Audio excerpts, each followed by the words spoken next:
Hey everyone, welcome to the Youth Gone Mild podcast. I am your host, Gen X Joe, and yes, this is a double dose of denim week for interviews. 2 artists of the week in the spotlight, back-to-back interviews. And this second interview, man, it really got to me. Before I even get into the interview, let me tell you how this all came together. It may have not been one of my brightest ideas, but as a new podcaster, I was trying to find a niche. Something that hasn't been done or maybe has been done, but maybe I could do it differently. Anyway, I got the idea after interviewing Maddie Lane, who is Janie Lane's daughter of Warrant. And I thought, you know what? This was a great interview. What if I tried to interview adult kids of rock stars? Wasn't a bad idea at the time, so I started Googling. Acey Longley's name popped up, the first one. What struck me first and foremost was his picture. Man, spitting image of his dad, former great white guitarist, Ty Longley. I was drawn, I have to say. And then I started reading his story, and I had to know more about this young man. So here we are. Acey's story goes way beyond music. He is the founder of a charity called B.E.A.T.S, and it stands for Bringing Everyone a Tremendous Smile. And it's in honor of the memory of his dad, Ty Longley. B.E.A.T.S didn't exactly form out of what I had just mentioned, but this is where it's gotten to today. The roots of B.E.A.T.S goes back to January of 2010 when Acey was 8 years old and an earthquake hit Haiti. And Acey and his mom Heidi, they were attending Life Spring Church. I believe it was in Chicago. Don't hold me to that. And that congregation jumped into relief efforts. Acey was right there with everyone, watching the community show up for strangers thousands of miles away. And that planted something deep inside him. With Acey and his mother and his church family, they were always out there helping the community, whether it was near or far. And now let's fast forward right around the 9th anniversary of the station nightclub fire. And we all know the story. We're not going to get into it. But Acey decided that he wanted to do a little bit more with his philanthropy work. He wanted to help children now here in the United States, and he wanted to honor his dad's memory while doing it. So his idea, bring gifts to young patients at hospitals, namely drumsticks at first, because Acey, he's a drummer. He's got music in his blood. Along with drumsticks, there were toys, action figures, dolls, gift cards. The list goes on.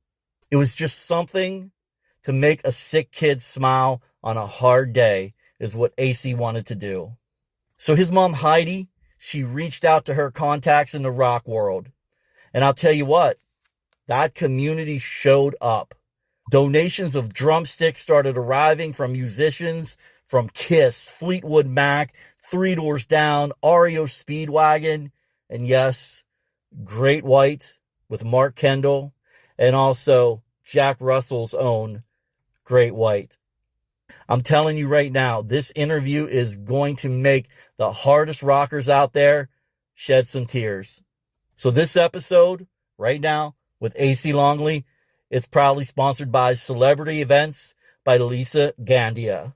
From the Wherever I May Roam studio, here's my interview with Acey Longley of the B.E.A.T.S Foundation. Acey, thank you so much for joining me here today on the Youth Gone Mild podcast. Couldn't be happier to have you here. Joe, it's an honor to be here, and I look forward to getting to talk to you. And Yeah, same here, buddy. Same here. Now, there's so much that we can talk about, but one of the things that impressed me so much about you is that you had started a charity called B.E.A.T.S, and you were around 8 years old, and B.E.A.T.S has stood for Bring Everyone a Tremendous Smile, and that was in honor of your late father, Ty Longley.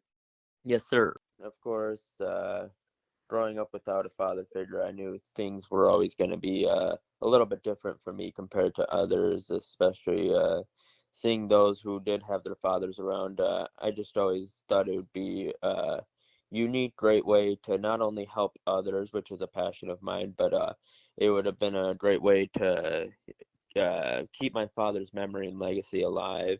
I did come up with the idea of this charity and the beads bringing everyone a tremendous smile, and it was a great way to not only respect my father and keep his memory alive, but also pay respect to those others who were, in fact, affected by that tragedy as well. I do have those who donate very helpful items for me to go to the hospitals and stuff. So that right there shows it's the supporters who really make this mission of mine a possibility and brings it all to a reality. I've worked with about I would say about 5 or 6 hospitals just outside of the Chicago area, the suburbs of Chicago where I had grown up really, and I've since moved to Kentucky. I live about an hour north from Nashville, and I'm currently working with some more hospitals. But I actually have so far made good contacts and worked quite a bit before with the UK hospital of out of Lexington. They're wonderful over there and always great to work with. You seem to have such a kind heart, and Thank you for that. oh, you're very much welcome.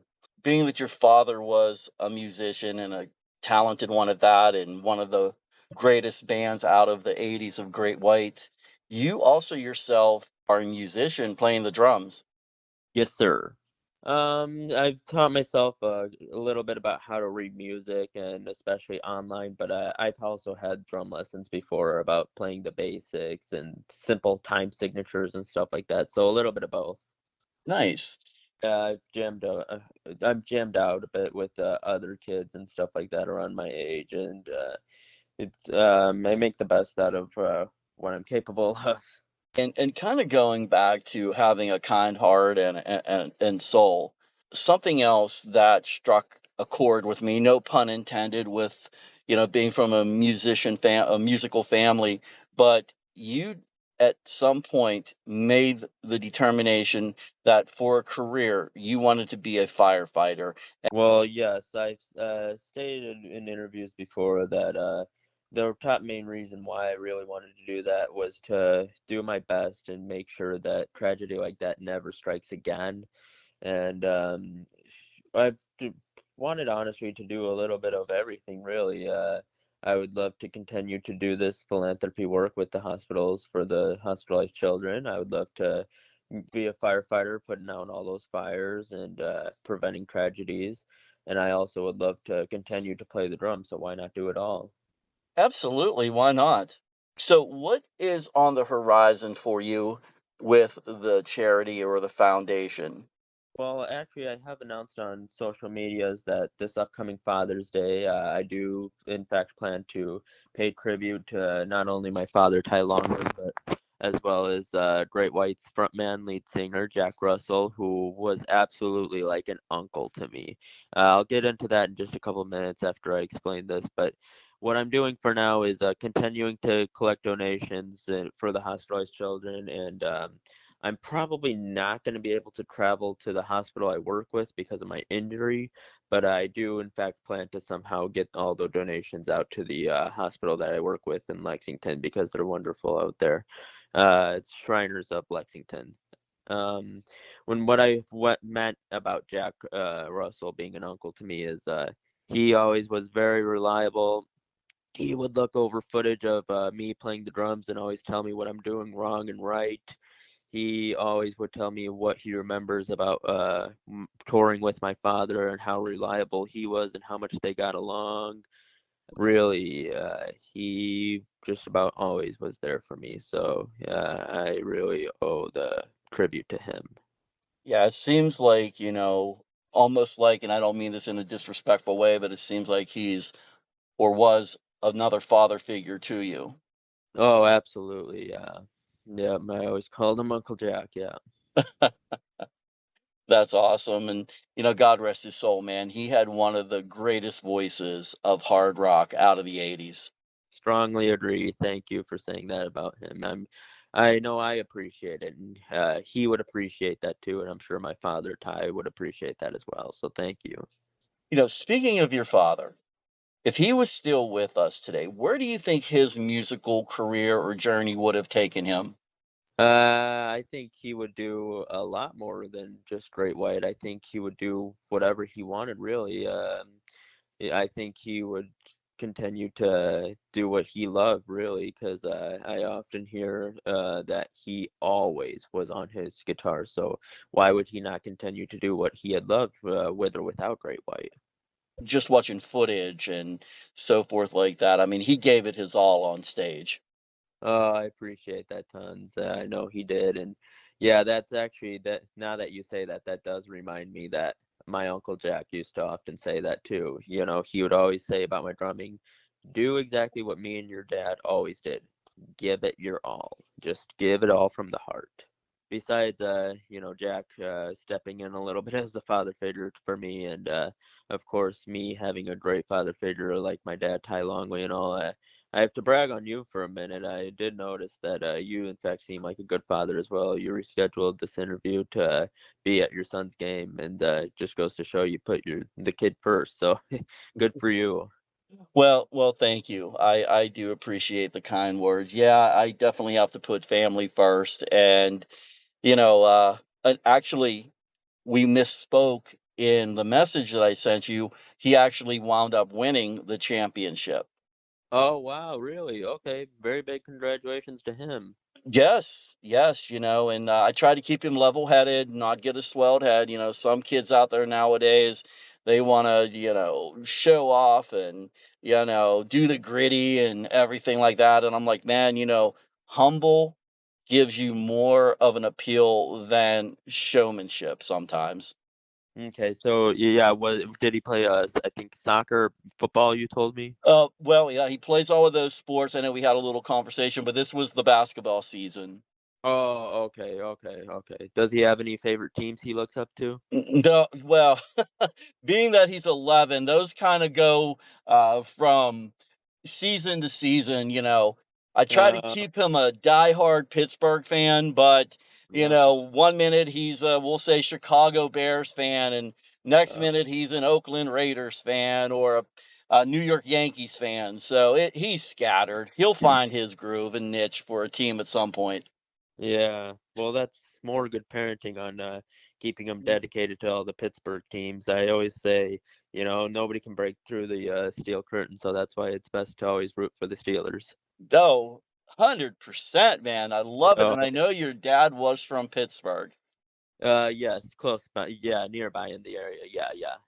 So I want to know, how did he ever hook up with Jack Russell and become a member of Great White? Through an audition, he gave it his all. I have actually heard before that at his audition, his hands were actually shaking, but he still was able to pull it off and get the job and everything. So it just goes to show Jack was right when he put his heart and soul into it. Oh, wow. I mean, that says a lot for his talent. And Yes, I actually have a question for you, sir, if you don't mind. no, go How right did ahead.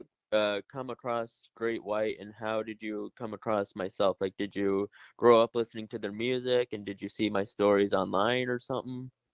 A little bit of everything you just said right there.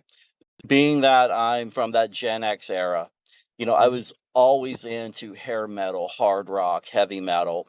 And I've said this story a few times, but growing up in the area that I grew up in out in the country, we never really had cable television until the mid 90s in our Yeah. house. I had to rely on radio. I had to rely on friends recording on cassettes and giving me bands to listen to. I had to Mhm. rely also on just trading out tapes and CDs. Maybe I bought a band that I thought was really cool because of the album cover, but it wasn't really good. Mhm. But to come across Great White, of course, Once Bitten, Twice Shy, that was the first song I ever heard from Great White. And I didn't even know it was a cover song. I fell in love with the song, and therefore, I kind of just followed throughout up until this day. My dad and Uncle Jack and even the current members would always appreciate your support, as do I. Well, thank you. I definitely appreciate that. And as for you, how I came across you, I interviewed Janie Lane's daughter, Maddie Lane. I'm not sure if you're familiar with her or not. Okay, I've heard. And anyway, I was interviewing Maddie Lane, and I don't know how or why, but I got to thinking about interviewing children of rock stars when I came across your name and on social media and everything that you were doing with the Beats Foundation and being a firefighter, a little bit of information that I was able to get from Google, I was like amazed. I was like, I have to interview Acey. No, that means a lot. Thank you. You're absolutely welcome. You seem like you have a good head on your shoulders. I'm sure your dad would absolutely be proud of you. Oh, thank you. I appreciate that tons. I think he would be too. Now, I hate to bring up the injury, but I know you have a certain disorder now from joint pain from that injury, and there is a name for it. And told myself I was going to remember what that disorder was. Could you help me out right there? Because I have a question to ask you about that. So what happened was last year, February of 2025, I had slipped on ice, which caused the very bottom of my left leg and entire left ankle to both dislocate and fracture. And they did the surgery to fix all that, and they also had to do reductions as well, and they had to wait actually about like 3 or 4 days to do the surgery because there was too much swelling at first. And that's all recovered okay. The surgery was very successful. But since then, I have caught a chronic pain disorder, which is all in the nerves, and it's called CRPS, which is complex regional pain syndrome. And I've honestly never even seen or heard of this disorder until I was diagnosed with it. So I've heard that it's supposed to be a pretty rare disorder that I was lucky enough to catch up on. But eventually, yes, as I recover, I would like to bring more awareness to this type of diagnosis as well, because it's so rare and there's no cure for it really. Oh man, do you ever think you'll be able to go back and be a firefighter again, or So that's a good question because I actually have had doctors specifically say that I'll probably never be the same again. So honestly, as of now, I really don't know for sure if I can ever go back into firefighting or not, but I'm really hoping and praying that that will go back to the way it was, and if not better, because I actually was doing pretty good as a firefighter, not only because I enjoyed it for a number of reasons, especially, with everything that happened with my dad and whatnot, but actually, yes, right before the injury, I had passed my physical ability test, which was, it made me feel good to say the least. well, I'm going to wish you the best of luck with that, man. Hopefully, with all the technology out there, they're going to come up with, and I know you said there's no cure with it, but at least something that's going to be manageable for you and maybe even somehow get you back out being a firefighter in some shape or form. Absolutely, I appreciate that tons. For right now, I'm primarily focusing on recovering from this injury and whatnot to allow me to be able to do that stuff because honestly, with the pain disorders that the way that it is right now, I'm very limited on doing that kind of stuff. I didn't know that, man. Jeez. Yeah, it's a gnarly one, but I have hope for sure that I can make it into a remission with it because I've got all the right referrals, even though treatment has been very slow. Let's tell everyone out there who's listening how, if they want to make a donation to your Beats Foundation, where can they find you out on social media, websites, anything like that? So I am mostly active on Facebook and Instagram both, and I actually have made a Amazon wish list. So the Amazon wish list not only has ideas of stuff of what to donate and stuff, but it also will give you everything that you really need to know, because hospitals do in fact require for it to be sealed and stuff like that, especially since the pandemic, because they're worried about the spread of germs and whatnot. We definitely do toys, and I do in fact take gift cards, but I cannot take cash. Completely understandable. So the reaction from the kids when they get those donations, man, it has to be such an impact on you that it does bring a tremendous smile to your face as well. Oh, it really does, especially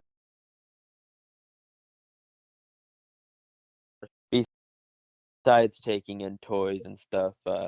I also have gotten many CDs and stuff like that, and guitar picks, and especially drumsticks is what I most of the time take.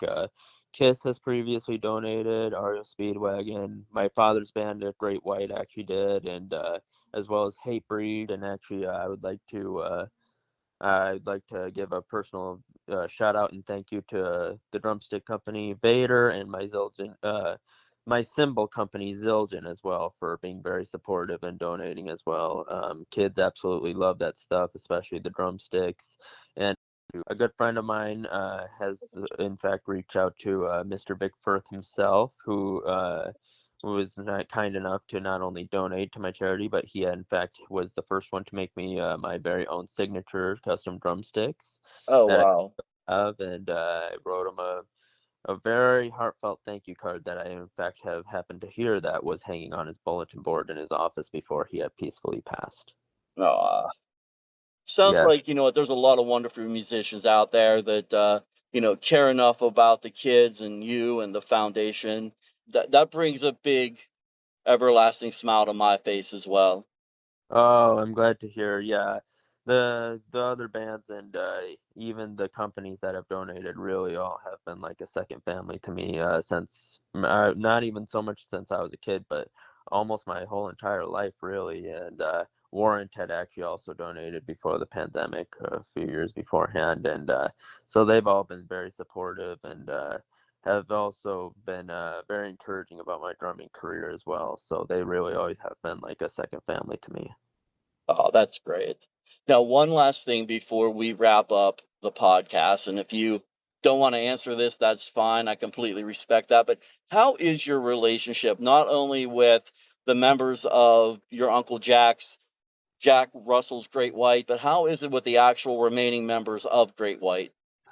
It's absolutely great. Actually, I'm honestly glad that you have asked that, because I wanted to actually state that Mr. Mark Kendall and I do speak somewhat often, like probably about once a week, if not more.